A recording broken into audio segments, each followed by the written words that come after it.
Vamos ver como é que funciona a força de atrito. Ela só surge quando eu tento arrastar um corpo sobre uma superfície. Veja, tem que ser por arrastamento. E aí sim eu tenho um atrito, que pode ser atrito estático, que surge enquanto o corpo está em repouso. Esse atrito estático ele tem um valor variável para manter a resultante sempre nulo. Ele vai crescendo, mas ele não cresce indefinidamente, ele cresce até o valor limite, chamado de atrito estático máximo.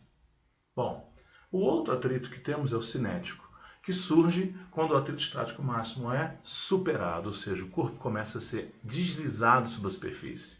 Qual é a diferença? O atrito cinético tem um valor menor do que o atrito estático máximo. E mais, ele é sempre constante e não variável. Bom, como é que eu faço para calcular a força de atrito? Muito simples. Φ, força de atrito, é igual a μ, coeficiente de atrito, vezes N, força normal.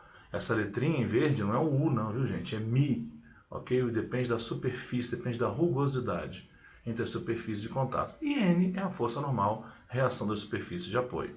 Bom, a força de atrito tem muitas aplicações. A mais interessante, na minha opinião, é o controle de tração e de frenagem, ABS e EBD, que eu vou demonstrar aqui agora. Veja, temos aqui um controle total de tração. Veja nesse exemplo, o rapaz vem, pisa abruptamente no freio e o carro consegue fazer a curva sem sair pela tangente. O carro seguinte, que não tem sistema ABS, ele pisa no freio, entra em atrito cinético e o carro sai pela tangente por inércia. Temos aqui um outro caso. Vamos ter um veículo em uma superfície que é deslizante, por exemplo, o gelo. Nesse caso, com o controle de tração, o sistema administra para que sempre haja atrito estático entre o pneu e o chão. Se o carro vai subir e já tem velocidade, ele consegue subir a superfície se ela for razoavelmente inclinada. Agora, se eu paro o carro e começo tudo de novo, toda a força do motor é jogada pelo diferencial para a roda que tem menos resistência, que passa a ter atrito cinético, menor do que o estático, e o peso joga o carro para baixo. Temos aqui uma outra aplicação bem legal, que é trajetórias curvilíneas. Veja esse exemplo. O que diz a lei da inércia? Todo corpo tende a continuar mantendo a sua velocidade vetorial. Neste caso, o carro vem em linha reta. Então ele tende a fazer o quê? Sair pela tangente, né? Ora, o que vai acontecer? Como o carro tem uma massa distribuída não de forma igualitária, ali eu tenho um centro de massa, há uma tendência desse carro rodar, porque toda a força fica concentrada nas rodas da frente. E aí eu tenho uma coisa chamada torque. O carro gira, o famoso cavalinho de pau, perco a estabilidade em todas as rodas e o carro sai da minha trajetória. Bom, o que acontece com o controle de tração, EBD e ABS? Veja essa situação. O carro vai de novo tentar sair pela tangente. Mas que eu preciso que ele faça a curva. Então, nessa roda dianteira, eu administro meu atrito para que a minha resultante seja no sentido da curvatura, ou seja, para o centro da curva, centrípeta. E aí o carro não faz a curvatura em relação ao centro de massa, não há o torque. E aí, no caso, não perco a aderência com o asfalto, mantenho o atrito estático entre cada parte do pneu e o chão, e o carro consegue continuar a sua trajetória. Temos aqui uma animação num caso muito comum.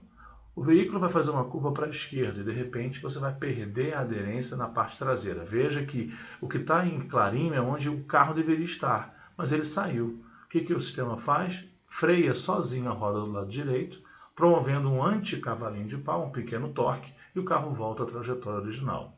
Uma outra situação extremamente horrível, já passei por isso, é quando o carro perde a tração na dianteira. Veja, aonde o carro deveria estar, onde está em claro.